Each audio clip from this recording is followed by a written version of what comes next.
So if you've just been blindly following some of the personal finance wisdom that's parroted online, I think your emergency fund might be a bit big.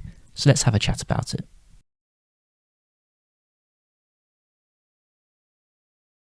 Now, I fully realise that this might be a slightly controversial take, but hear me out, because it's not supposed to be controversial and there's no right or wrong answer at the end of the day here.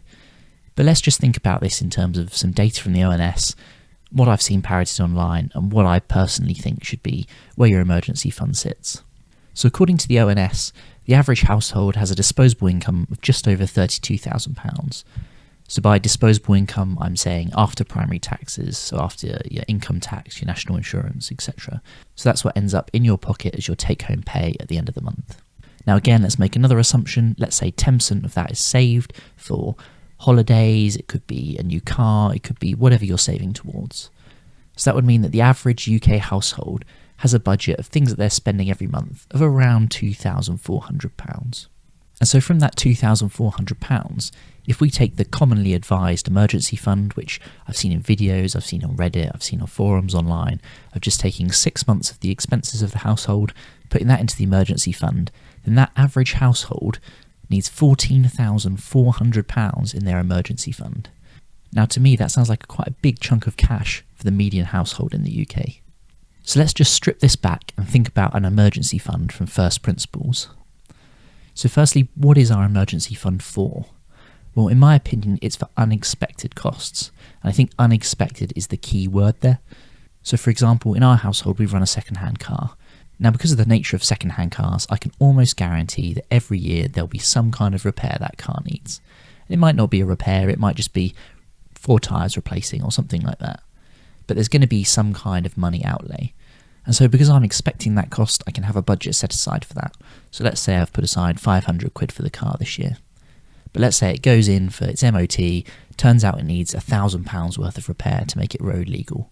Well, then there's £500 of unexpected costs there, and that's what the emergency fund is for. Now, there's loads of other examples I could pick as well. Maybe the boiler packs in the winter, and whilst most boilers will be covered by your home insurance, although you should check your own home insurance for something like that, as I know a few don't, but most do, then there might be some kind of cash flow issue where you need to pay out for the boiler replacement before your insurance will pay in. And so the emergency fund is literally just to keep us ticking over when these unexpected life events happen, because there's always something unexpected that's going to happen. So in my opinion, the thing that probably needs to dictate the emergency fund the most is your job. Now, this doesn't necessarily mean how much you earn or anything like that. It's more dependent on how in demand your job is. So for example, if you work in a very in-demand industry, maybe you've got some specialist skills that there aren't many other people that have that skill set, then you're probably going to be able to find a job a lot quicker than someone who maybe works in a more general area where there are lots of people who could do their job. And that's because you're going to face less competition for the same roles than someone who might be up against 50 candidates for the same job. And that means you're much more likely to find a job quicker than someone who maybe works in a less skilled or less desirable role. And I'm not saying this to sound harsh, and it's probably going to sound harsh, so I'm just warming up for it, but you really need to think about your job critically here.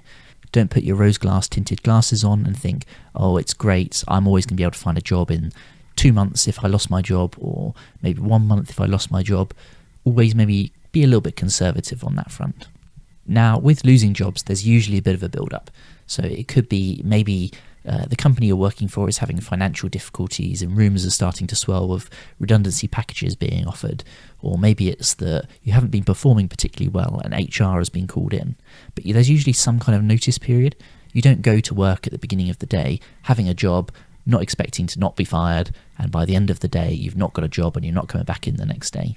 Usually there's a build-up and it's in your control, unless you've done something pretty extreme. And so in that time, if you find that happening, that's when you should be looking at your CV, applying for interviews and starting that process while you're still being paid from your job. Another thing I want to consider is that most households have multiple earners, and we know that from the ONS data. So the same place where I pulled off that disposable income data also suggests that only around 30% of households are single income households, and therefore there's usually a second earner that can be lent on if one of the earners in a household loses their job. Now, unfortunately, the data isn't broken down much more than that, so I'm just going to have to make some more assumptions here again. And again, this is just to illustrate my point. This isn't definitely saying this is what the situation is. But let's say that median household with the £32,200 is split 50-50 between two earners, or two minimum wage full-time earners could bring that amount of disposable income home. But in reality, my guess is it's probably skewed towards one earner or the other. Maybe it's because of childcare, so one person in a couple might be working part-time or limited hours to fit in around childcare, or there could be many other reasons why maybe one partner significantly out-earns the other partner. But just for the sake of argument, I'm going to say it's 50-50. And so if you only need to cover one partner's expenses, say, what are the chances that both partners would lose their job at the same time? Maybe you're a higher risk if you both work in the same place or the same industry. But if you work in different industries or different workplaces, the chance of you both losing a job at the same time are pretty slim. And so therefore, you might be able to take that $14,400 we looked at for that 6 months emergency fund and halve it. Maybe now we're only looking at £7,200.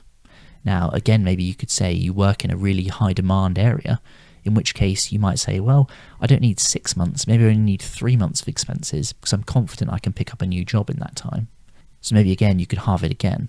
And you can see how this £14,400 that we started with could actually only be £3,000 or £4,000 realistically based on the risks that a couple might face. Now, obviously, if you're not a couple, there's greater risk on one particular job, or maybe you don't think you'd be able to get a job quickly, or perhaps you both work in a very similar sector, in which case you need to adjust that for your own risk tolerance and how likely you think those scenarios are. Once you start getting down to those smaller numbers as well, whereas I've said that jobs are probably the most likely thing that are going to dictate your emergency fund, perhaps it is more of a sudden cash flow thing. Perhaps it is a replacement boiler by the time you're down to a few £1,000s. Perhaps it is being able to get hold of a little runaround car that you can use if you lost your car and were waiting for an insurance payout. So I've made this video really just to illustrate that point. I'm not saying your emergency fund is definitely way too big. It might be that you've heard these numbers and gone, oh, perhaps mine should be a bit bigger than it is. But what I am just saying is you need to consider the personal aspect of personal finance, since everything is unique to your situation. And don't just blindly follow guidance and advice that you might see online that says 6 months of emergency money, or 9 months of emergency money, or 3 months of emergency money. You need to work out with your partner, or if you don't have a partner, you need to go through your finances and decide what's suitable for you. So sorry this has been a bit of a ranty video, but it's just something that's caught my attention recently. I thought I'd make a little bit of a video about. I'll be back doing some more general personal finance topics and covering some of my investments and my journey to £1 million soon. So I'll see you soon.